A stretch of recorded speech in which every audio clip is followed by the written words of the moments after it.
श्री कृष्ण सांब संवाद तथा भगवान सूर्य नारायण की पूजन विधि। राजा शतानिक ने कहा, ब्राह्मण श्रेष्ठ, भगवान सूर्य नारायण का महात्म्य सुनते सुनते मुझे तृप्ति नहीं हो रही है, इसलिए सप्तमी कल्प का आप पुनः कुछ और विस्तार से वर्णन करें। सुमंतु मुनि बोले, राजन, इस विषय में भगवान श्री कृष्ण और उनके पुत्र सांब का जो परस्पर संवाद हुआ था उसी का मैं वर्णन करता हूं, उसे आप सुने। एक समय सांब ने अपने पिता भगवान श्री कृष्ण से पूछा, पिताजी, मनुष्य संसार में जन्म ग्रहण कर कौन सा कर्म करे जिससे उसे दुख न हो और मनोवांछित फलों को प्राप्त कर वो स्वर्ग प्राप्त करे तथा मुक्ति भी प्राप्त कर सके? इन सब का आप वर्णन करें। मेरा मन इस संसार में अनेक प्रकार की आदि व्याधियों को देखकर अत्यंत उदास हो रहा है। मुझे क्षणमात्र भी जीने की इच्छा नहीं होती। अतः आप कृपा कर ऐसा उपाय बताएं कि जितने दिन भी इस संसार में रहा जाए ये आदि व्याधियां पीड़ित न कर सकें और फिर इस संसार में जन्म न हो, अर्थात मोक्ष प्राप्त हो जाए।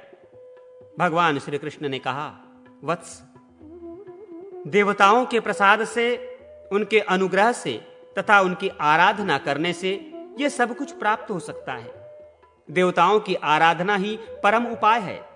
देवता अनुमान और आगम प्रमाणों से सिद्ध होते हैं। विशिष्ट पुरुष विशिष्ट देवता की आराधना करे तो वो विशिष्ट फल प्राप्त कर सकता है। सांब ने कहा, महाराज, प्रथम तो देवताओं के अस्तित्व में ही संदेह है। कुछ लोग कहते हैं देवता हैं और कुछ कहते हैं देवता नहीं है। फिर विशिष्ट देवता किन्हें समझा जाए? भगवान श्री कृष्ण बोले, वत्स, आगम से, अनुमान से और प्रत्यक्ष से देवताओं का होना सिद्ध होता है। सांब ने कहा, यदि देवता प्रत्यक्ष सिद्ध हो सकते हैं तो फिर उनके साधन के लिए अनुमान और आगम प्रमाण की कुछ भी अपेक्षा नहीं है। श्री कृष्ण बोले, वत्स, सभी देवता प्रत्यक्ष नहीं होते।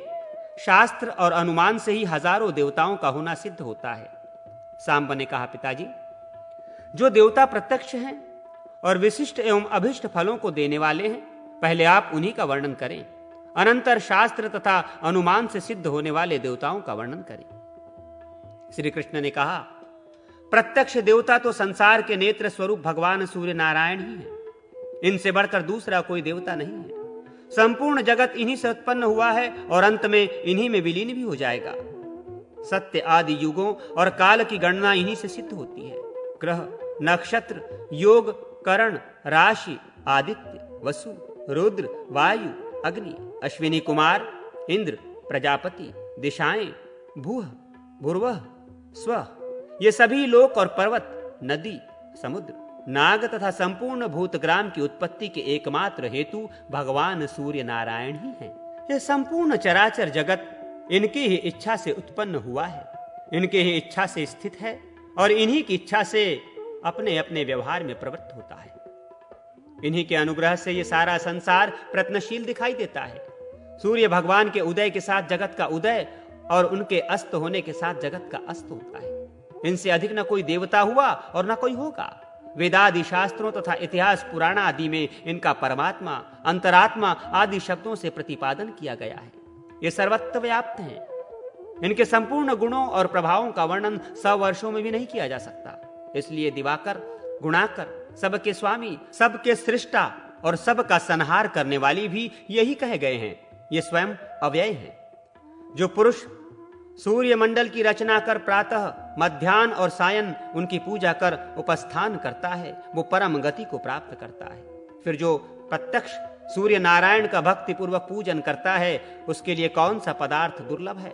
और जो अपनी अंतरात्मा में ही मंडलस्थ भगवान सूर्य को अपनी बुद्धि द्वारा निश्चित कर लेता है तथा ऐसा समझकर वो इनका ध्यान पूर्वक पूजन, हवन तथा जप करता है, वो सभी कामनाओं को प्राप्त करता है और अंत में इनके लोक को प्राप्त होता है।